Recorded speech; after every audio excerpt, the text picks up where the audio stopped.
Bom, esse primeiro exercício, considerando dois vetores A e B do tipo real, com 10 posições cada, essas posições vão ser preenchidas pelo usuário.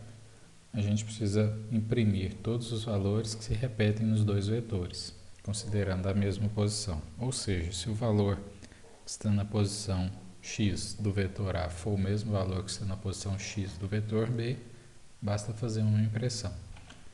Então, para isso, a gente vai declarar que os dois vetores, o vetor A com 10 posições e o vetor B com 10 posições.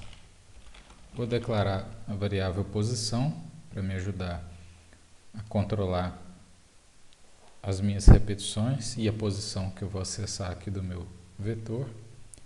Nesse caso aqui não foi informado se o laço de repetição precisaria ser para ou enquanto, então eu posso utilizar qualquer um dos dois, né? Então, para posição começando com 0 e posição, ou seja, essa estrutura de repetição vai ser executada enquanto a posição for menor ou igual a 9. E ela vai passar de 1 em 1, então posição mais mais. Então eu vou de 0 a 9, que vai totalizar aqui 10 posições. Eu vou fazer a leitura, né, dos dados. Escrevo valor para o vetor A, leia A, e aí, como se trata de um vetor, A é um vetor, eu preciso especificar em qual posição eu vou armazenar os dados que serão lidos aqui.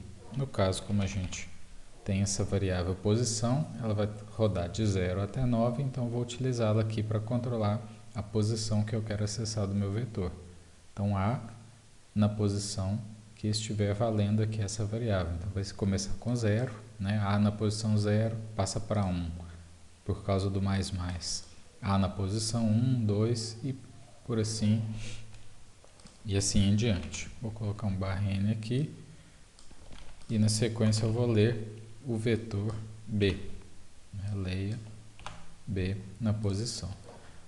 Então, nesse momento aqui eu já li o valor de determinada posição e guardei no vetor A. E nessa mesma posição, né, por exemplo, se aqui for a posição 0, aqui também será a posição 0. Então, eu guardei o valor em A e em B. Eu verifico se A nessa posição for igual a B nessa mesma posição, eu exibo uma mensagem. O valor da posição que está nessa variável é igual nos vetores. Vou colocar o /n aqui. Então eu posso fazer dessa maneira, ou eu poderia ler todos os dados e depois percorrer novamente o vetor e verificar se eles são iguais. Mas o objetivo aqui é só para a gente introduzir o trabalho com os vetores. Se eu executar, ele me pede aqui o valor para o vetor A, vou colocar 10, e o valor para o vetor B, 10. Ele vai me informar que o valor da posição 0 é igual nos vetores, e me pede o outro valor, né, da próxima posição. Vou colocar 2 e 3. Então ele não falou nada, né, porque o valor não é igual. Eu até poderia colocar uma mensagem aqui indicando que eles são diferentes.